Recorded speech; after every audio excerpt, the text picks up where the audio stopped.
शुरू होती है मूवी के लीडिंग कैरेक्टर्स लिंकन और जॉर्डन से। मानो दोनों एस कपल किसी खूबसूरत आइलैंड पर एक अलग ही तरह की टेक्निकली एडवांस और डिजाइनर दिखने वाले शिप पर वेकेशन मना रहे हो। पर जैसे ही लिंकन जॉर्डन का हाथ थामने बढ़ता है, कुछ अनजान म्यूटेंट जैसे दिखने वाले लोग उसे पानी में खींच लेते हैं और वहीं जॉर्डन को देखने पर ऐसा लगता है जैसे ये लिंकन का कोई इल्यूजन हो। उसे ऐसा महसूस होता है जैसे कुछ लोग उसे जॉर्डन से दूर करने की कोशिश कर रहे हैं और वहीं उसे किसी की आवाज गूंजते हुए सुनाई देती है कि उसका जन्म किसी खास मकसद के लिए हुआ है। वो और भी पागल होने लगता है क्योंकि वो खुद को किसी क्यूब में कैद पाता है। कुछ अजीब तरह के साइंस और कोई पर्सनल मोमेंट्स फ्लैश होने लगते हैं और आखिर में वो आवाज उसे किसी आइलैंड में इनवाइट करते सुनाई देती है। पर अंत में झटके में नींद से उठने के बाद उसे समझ आता है कि ये सिर्फ उसका एक बुरा सपना था। अब वो जैसे जैसे अपनी मॉर्निंग रूटीन कंप्लीट करता है, हमें एज एन ऑडियंस समझ आता है कि उसका पूरा नाम लिंकन 6 एको है और जो किसी हाईली टेक्निकली एडवांस और एआई इक्विप्ड अर्थकॉन नाम के लैब में रह रहा है, जो उसकी छोटी से छोटी कंडीशन को मॉनिटर करता है। जैसे जब लिंकन को बुरा सपना आता है तो कंप्यूटर उसके बुरे स्लीप की कंडीशन को समझ जाता है और तुरंत मेडिकल कंसल्टिंग के लिए अपॉइंटमेंट बुक करता है। इनफैक्ट पिस करते दौरान कंप्यूटर उसके टॉयलेट को भी स्कैन करके डिटेक्ट कर लेता है कि उसके शरीर में सोडियम की कमी है और इसीलिए उसके फूड डाइट को न्यूट्रिशन के हिसाब से बदल देता है। और लिंकन को इस लाइफस्टाइल से चिढ़ होने लगती है क्योंकि उसे कपड़े भी वही स्टाइल के और वही कलर के हमेशा पहनने पड़ते हैं। और जब एक शू मिसिंग होने का पता चलने पर वो कंट्रोल रूम रिपोर्ट करता है, तब हमें समझ आता है कि सिर्फ लिंकन ही नहीं बल्कि उसकी तरह कई और लोग सेम लाइफ जी रहे होते हैं, जहां खास करके उनके हेल्थ पर ध्यान दिया जा रहा होता है। उनका डेली रूटीन से लेकर खाना पीना लैब के ऑफिशियल्स ही डिजाइन करते हैं, यहाँ तक कि उनके हर मूवमेंट पर नजर रखी जाती है। और खास करके टू ऑपोजिट जेंडर को एक दूसरे से बातें करना सख्त मना होता है और अगर किसी ने भी उनके नियम का पालन नहीं किया तो उन्हें पनिश किया जाता है। इस पूरे लैब में लिंकन के लिए उसकी सबसे बेस्ट फ्रेंड जॉर्डन ही होती है। पर आखिर वो लोग ऐसा क्यों कर रहे हैं? उनका कारण ये होता है कि ताकि वो लोग हेल्दी बने रहे, क्योंकि लैब से बाहर की दुनिया पूरी तरह से कंटेमिनेट हो गई है, जो रहने लायक नहीं रही। पर एक आइलैंड अब भी है जहाँ कोई कंटेमिनेशन नहीं है, जो एक स्वर्ग सा सुंदर, पर वहाँ सिर्फ वही लोग जा सकते हैं जो हर हफ्ते निकलने वाली लॉटरी जीतते हैं। पर कारण चाहे कुछ भी हो, लिंकन के अलावा और सभी अपनी रोबोटिक लाइफ से तंग आ चुके होते हैं। इसलिए जब उनमें से एक, जिसने पिछले 7 साल से कोई लॉटरी नहीं जीती होती है, एक दूसरे स्टार्क वेदर 2 डेल्टा के जीतने पर उसे गुस्सा आ जाता है और अपना गुस्सा स्क्रीन पर निकाल देता है। और उसके अग्रेशन को नोट करने के बाद ऑफिशियल्स उसके प्रोफाइल के अगेंस्ट इनिशियल वार्निंग रिकॉर्ड करते हैं कि अगर वो ऐसा फिर से पेश आया तो उसकी खैर नहीं। पर आखिर ये लोग कौन है और ये क्यों इन्हें एक रैट की तरह लैब में पाल रहे हैं, और वो कौन से नाइटमेयर्स हैं जो लिंकन को हॉन्ट कर रही है, हमें क्लाइमेक्स में रिवील होगा। अब मूवी में एंट्री होती है लैब के हेड डॉक्टर मेरिक की, जिन्हें पसंद नहीं आता कि लिंकन जॉर्डन में इंटरेस्ट दिखा रहा है, जबकि ऑपोजिट जेंडर्स को दूर रहने को साफ कहा गया है। वहीं वो किसी कारण से लिंकन के नाइटमेयर्स में खास दिलचस्पी दिखाते हैं और उसकी कंडीशंस को समझने की कोशिश करते हैं। दरअसल लिंकन को वो सपना काफी दिनों से आ रहा होता है और खास करके उसे वो बोट बार बार दिखाई देता है, इसलिए डॉक्टर मैरिक उसे वो बोट ड्रॉ करने को कहते हैं। कमाल की बात ये होती है कि लिंकन सपने में देखा बोट इतने अच्छे तरीके से ड्रॉ कर लेता है, मानो वो उसकी मेमोरीज का हिस्सा हो, ना कि एक इल्यूजन, जिससे डॉक्टर मैरिक भी एकदम हैरान हो जाते हैं। और इसीलिए उसके मस्तिष्क के रीडिंग्स को मॉनिटर करने के लिए उसके ऑप्टिक नर्व्स में माइक्रो सेंसर्स इंजेक्ट करते हैं, जिससे अगले 24 घंटे डॉक्टर मैरिक को उसके ब्रेन में हो रहे मेंटल स्टेट के बारे में पता चलेगा। आगे हमें और समझ आता है कि इन्हें कुछ काम भी करना पड़ता है, जैसे किसी तरह का लैब टेस्ट, कोई अनजान सिस्टम मॉनिटर करना और वहीं कुछ न्यूट्रिएंट्स केबल में इन्फ्यूज्ड टूल की मदद से विटामिन और न्यूट्रिएंट्स को इंजेक्ट करना। पर ये सारे रीडिंग्स, टेस्ट या आखिर ये न्यूट्रिएंट्स केबल जा कहाँ रहे हैं, ये किसी को भी पता नहीं होता। वहीं हमें एक और चीज समझ में आती कि रोज किसी न किसी को बाहर से रेस्क्यू करके लैब में भर्ती किया जाता है और जब भी किसी प्रेग्नेंट लेडी का डिलीवरी का समय होता है तो उन्हें भी आइलैंड जाने का मौका मिलता है, जैसे इस केस में लीमा 1 अल्फा को मौका मिलता है। पर अब इससे सबसे बड़ा सवाल ये पैदा होता है कि अगर ऑपोजिट जेंडर को घुलना मिलना अलाउड नहीं है तो कोई भी यहाँ प्रेग्नेंट कैसे हो सकता है? इसका भी रहस्य हमें आगे रिवील होगा। अब लिंकन जानबूझकर अपना सिस्टम फेल कर देता है ताकि वो रिस्ट्रिक्टेड एरिया जा सके टेक सर्विसेज को बुलाने के बहाने से, जहाँ वो कुछ समय लैब से दूर बिता सकता है और जहाँ उसकी दोस्ती टेक स्पेशलिस्ट जेम्स से हुई होती है। जब लिंकन जेम्स से बात कर रहा होता है तो हमें एज एन ऑडियंस एक और बात पता चलती है कि लैब के लोगों को बाहर की साधारण जानकारी से दूर रखा गया होता है, जैसे अल्कोहल क्या होता है, मॉडल्स ने कपड़े क्यों नहीं पहने और वहीं खास करके भगवान कौन होते हैं। लिंकन को बहुत इंटरेस्ट होता है बाहर की दुनिया के बारे में जानने के लिए, पर जेम्स उसे उसे लिमिटेड जानकारी देता है क्योंकि नियम के अनुसार लैब के लोगों को बाहर के किसी भी इंसान से इंटरेक्ट करना अलाउड नहीं है। जब जेम्स कहीं बिजी हो जाता है तब लिंकन एक फ्लाई डिस्कवर करता है जो मानो लैब के बाहर की दुनिया से अनजाने में आया हो, पर वो सोच में पड़ जाता है कि अगर बाहर की दुनिया सांस लेने लायक नहीं है तो ये फ्लाई कैसे जीवित रहा। एक और मिस्ट्री उसके दिमाग में चमकती है कि हर दिन लैब के लोगों को सर्वाइवर्स कैसे मिलते हैं जबकि बाहर रहने लायक वातावरण नहीं है। अभी के लिए वो उस फ्लाई को एज प्रूफ जेम्स के मैच बॉक्स में कैद कर लेता है और उसे अपने साथ ले चलता है। अब हमें लैब के और सीक्रेट्स धीरे धीरे रिवील होने लगते हैं क्योंकि जब जेम्स कंप्यूटर फिक्स करने के इरादे से प्रोडक्ट एक्सट्रैक्शन रूम आता है, कुछ डॉक्टर्स किसी प्लास्टिक पॉट को ब्रेक करके एक फुल ग्रोन इंसान को निकालते हैं और वो पॉट उसी न्यूट्रिएंट्स केबल से जुड़ा दिखाई देता है जिस पर कुछ देर पहले ये लोग काम कर रहे थे, यानी कि उन न्यूट्रिएंट केबल की मदद से इन इंसान को फीड किया जा रहा था। एक और सरप्राइजिंग बात ये कि एग्जामिनेशन के बाद डॉक्टर उसे अनजान कारण से एक फाइन प्रोडक्ट बताता है और उसे टैग करके लैब के लिए रेडी करने का क्लियरेंस देता है। इन सब के बारे में जेम्स को पता होता है, वहीं लैब के लोग बिल्कुल भी अनजान होते हैं। पर इतना कम नहीं था कि लिंकन को एक और झटका लगता है क्योंकि जॉर्डन लॉटरी जीत जाती है,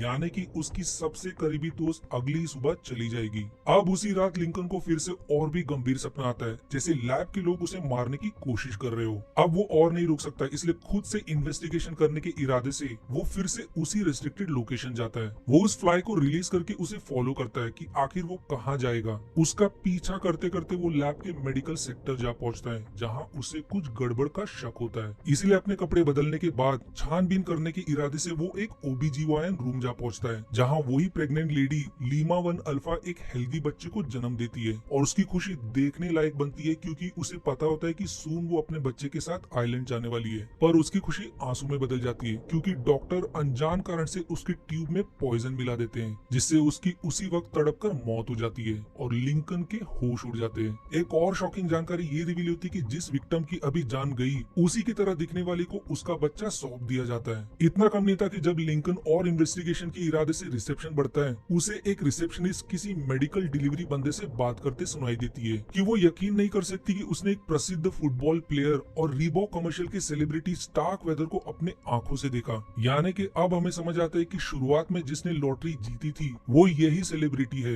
इसके तुरंत बाद कुछ डॉक्टर उस पर किसी कारण से कोई सर्जरी परफॉर्म करने लगते हैं और उससे पहले ही उसे होश आ जाता है और अपने चेस्ट पर कट देखकर वो कुछ गड़बड़ होने का शक में वहाँ से भागने लगता है, पर वो ज्यादा दूर नहीं भाग पाता और उनके हाथ लग जाता है और अंत में डॉक्टर उसका लीवर निकाल कर कहीं के लिए डिस्पैच कर देते हैं। अब लिंकन को सबसे पहले चमकता है कि ऐसा ही कुछ गलत जॉर्डन के साथ भी हो सकता है, इसीलिए तुरंत लैब लौटकर उसे सब समझाने के बाद भागने की कोशिश करता है। वहीं सिक्योरिटी भी उनके पीछे पड़ जाते हैं क्योंकि सीसीटीवी फुटेज की मदद से उन्हें समझ जाता है कि लिंकन को बहुत कुछ पता चल गया है। अब जब दोनों सिक्योरिटी से बचने के लिए एयर वेंट से एस्केप करने की कोशिश करते हैं तब दोनों एक वास्ट कंडीशनिंग रूम जा पहुंचते हैं जहां कई बॉडीज पड़े होते हैं और कुछ सीरीज ऑफ मंत्र उनके दिमाग में फोर्सफुली फीड किया जा रहा होता है और यहाँ लिंकन के नाइटमेयर्स का प्लॉट रिवील होता है। लिंकन को अब तक जो सपना आ रहा था वो सब इसी प्रोसीजर के कारण था। ये लोग उन्हें कुछ सीरीज ऑफ क्लिप्स की मदद से ब्रेन वॉश करने की कोशिश कर रहे हैं कि उन्हें चुना गया है एक नए शुरुआत के लिए क्योंकि वो लोग स्पेशल हैं जिन्हें द आइलैंड जाना है। पर वो ऐसा क्यों कर रहे हैं और वो नाइटमेयर सिर्फ लिंकन को ही क्यों आता है, हमें कुछ देर में रिवील होगा। इतना कम नहीं था कि जब दोनों भागते भागते किसी ब्रिज जा पहुंचते हैं जो आइलैंड से कनेक्टेड दिखाई देता है,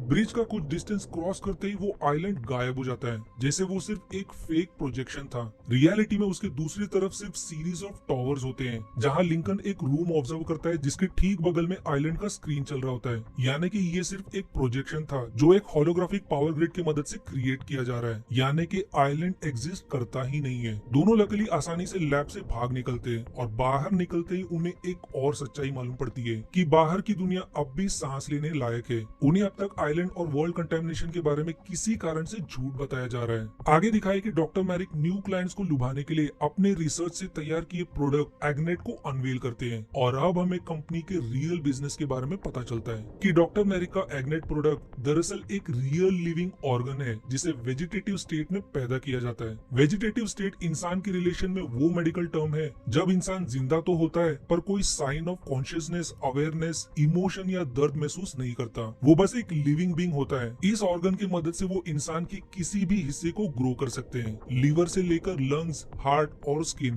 पर रियलिटी में ये पूरा सच नहीं होता, जो डॉक्टर मैरिक आगे स्पेशल एजेंट एल्बर्ट को डिस्क्लोज करते हैं, जिसे दोनों को पकड़ने के लिए हायर किया होता है, क्योंकि वो कंपनी के सीक्रेट्स को डिस्क्लोज ना करने का वादा करता है। और अब हमें मूवी का क्लाइमेक्स रिवील होता है। अर्थकॉन लैब दरअसल अपने क्लाइंट्स के लिए ऑर्गन्स मैन्युफैक्चर करता है, जो करीब $120 बिलियन का बिजनेस होता है। कई पॉलिटिशियंस, बिजनेसमैन, स्पोर्ट्स और एंटरटेनमेंट स्टार्स जैसे लोग जिनके बॉडी पार्ट्स फेल हो जाते हैं या उन्हें खुद को प्रेगनेंसी के थ्रू नहीं जाना होता है, तो डॉक्टर मैरिक उनके डीएनए की मदद से उनका क्लोन तैयार करता है, जिसके शरीर से ऑर्गन क्लाइंट के लिए निकाला जा सके और अंत में क्लोन को मार दिया जाता है। शुरुआत में जब उन्होंने वेजिटेटिव मेथड से डायरेक्टली ऑर्गन्स डेवलप करने की कोशिश की, तो without emotions, human interaction experience या बिना इमोशंस के ऑर्गन्स फेल होने लगे। इसलिए उन्हें क्लोन का सहारा लेना पड़ा, जहां वो क्लाइंट का फुल ग्रोन क्लोन तैयार करते हैं, जिन्हें सबसे पहले वो पॉड में ग्रो करते हैं, जब तक वो फुल फॉर्म स्किन डेवलप नहीं कर लेते। जब क्लोन को पॉड से निकाला जाता है, तब उन्हें फोर्सफुली ब्रेन वॉश किया जाता है कि बाहर की दुनिया कंटामिनेटेड है, ताकि उनमें बाहर जाने की इच्छा ना पैदा हो सके। पर उनके लाइफ को एक पर्पस देने के लिए वो उनके दिमाग में आइलैंड जाने की कहानी फीड करती है। उन्हें उनके बचपन का फेक वजूद फीड किया जाता है कि कभी उनका बचपन कैसा था। उनमें अग्रेशन के भाव पैदा ना हो, इसलिए उनके बिहेवियर को साइकोलॉजिकली उसी तरह ट्वीक किया जाता है, और खास करके कोई कॉम्प्लिकेशंस पैदा ना हो, इसलिए उन्हें सेक्स के ज्ञान से दूर रखा जाता है। जॉर्डन रियलिटी में एक सेलिब्रिटी सारा जॉर्डन का क्लोन है, जो कार एक्सीडेंट के बाद कोमा में है और जिसे मल्टीपल ऑर्गन ट्रांसप्लांट की जरूरत है। वहीं लिंकन एक बोट डिजाइनर टॉम लिंकन है, जिसका अगले 2 साल में लंग फेल होने वाला है। पर डॉक्टर मैरिक उनके क्लोन तैयार करके उनके लिए ऑर्गन सप्लाई करते हैं, ये पूरी दुनिया या उनके क्लाइंट्स को पता नहीं है, क्योंकि डॉक्टर मैरिक अपने एक्सपेरिमेंट के थ्रू कई नियम तोड़ रहे होते हैं, और कोई भी हाई प्रोफाइल क्लाइंट ऐसी चीज का हिस्सा नहीं रहना चाहेगा जिससे उनका नाम खराब हो। यही कारण है कि लैब दूर किसी आइसोलेटेड अंडरग्राउंड लोकेशन में बसा है। अब हमें समझ आता है कि लॉटरी सच में रिग्ड था, क्योंकि लॉटरी वही जीतते हैं जिनका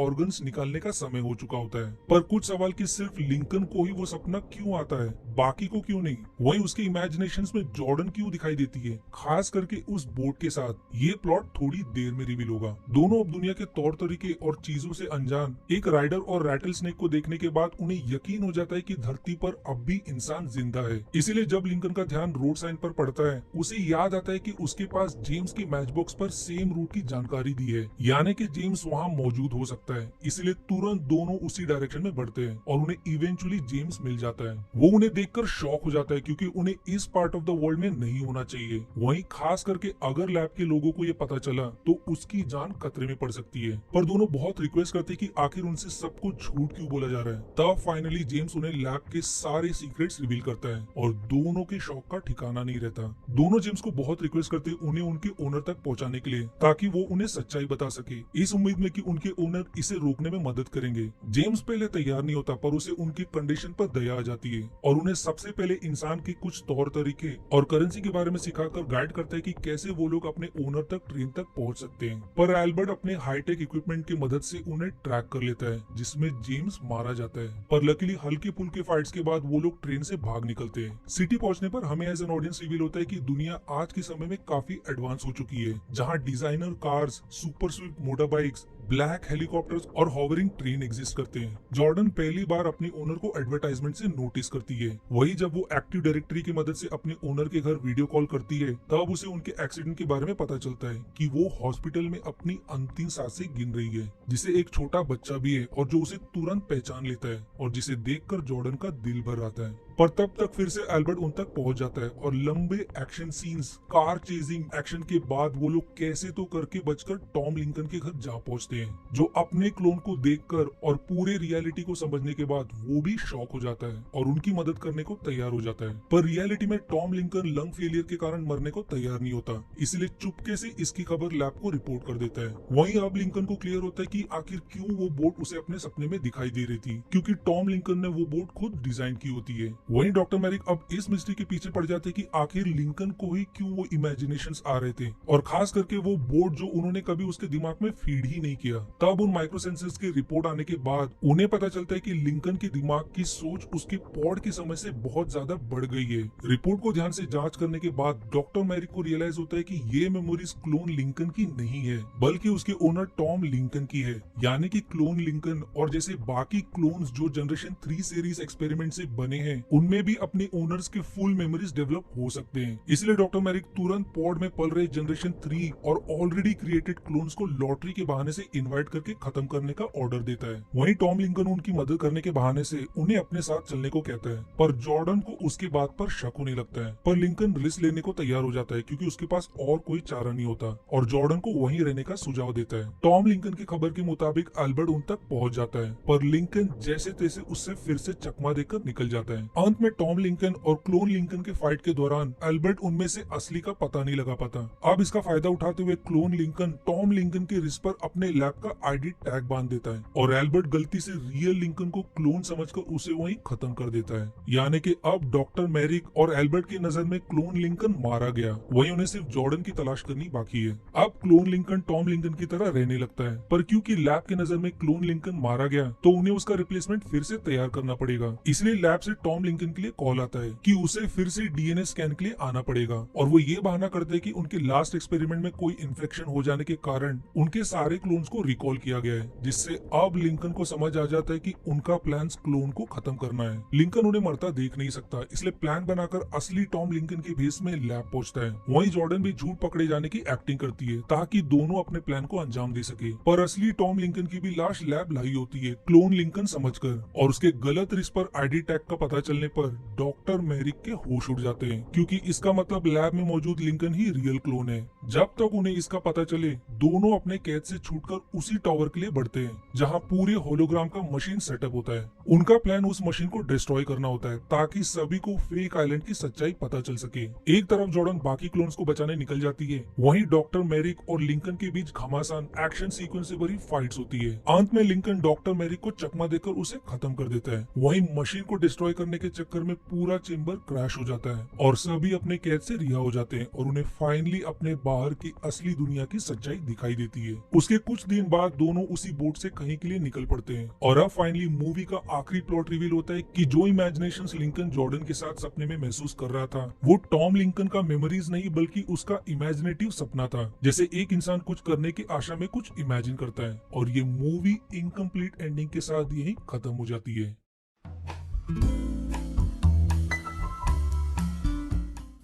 भाई ये सच में सही नहीं है। उन्हें कुछ तो दिखाना चाहिए था कि आखिर उन क्लोन्स का क्या हुआ, क्योंकि एक तरह से उनकी ओनर का लाइफ क्लोन्स पर डिपेंडेंट थी, फिर चाहे वो ऑर्गन्स के लिए हो या कोई और कारण से। और वहीं क्या पूरे वर्ल्ड को डॉक्टर मैरिक के एक्सपेरिमेंट्स के बारे में पता चला? स्पेशली उस क्लोन का क्या हुआ जो प्रेसिडेंट का क्लोन था? ऑब्वियसली प्रेसिडेंट का क्लोन को जिंदा नहीं छोड़ा जा सकता। वैसे देखा जाए तो स्टोरी राइटर दिखाए भी तो क्या, वो जाहिर तौर पर ऐसा नहीं दिखा सकते कि लिंकन की तरह बाकी क्लोन्स ने भी अपने ओनर की जान ले ली और खुद को उनसे रिप्लेस कर दिया। बस यही एक सबसे बड़ी मिसिंग ट्विस्ट है जो मुझे पसंद नहीं आई, वरना ये मूवी देखने लायक है। और अगर आपको भी ये देखनी है तो फुल मूवी आपको आसानी से YouTube पर मिल जाएगी। अब अगर बात करें तो क्या सच में क्लोनिंग पॉसिबल है आज के जनरेशन में? वेल ये बिल्कुल भी मुमकिन है, जिसे वैज्ञानिकों ने 200 से ज्यादा अधिक ट्रायल और फेलियर अटेम्प्ट्स के बाद सक्सेसफुली एक शिप को क्लोन किया, जिसे डॉली द शिप कहा जाता है। पर यदि यही सेम एक्सपेरिमेंट इंसान पर किया गया तो सेम रिजल्ट नहीं मिलेगा, क्योंकि वो क्लोन शक्ल से तो एग्जैक्ट कॉपी हो सकता है, पर बिहेवियर, लाइक डिसलाइक और थिंकिंग में बिल्कुल अलग साबित होगा, क्योंकि इंसान का बिहेवियर या नॉलेज उसके एक्सपीरियंस से डेवलप होता है, जिसे क्रिएट नहीं किया जा सकता।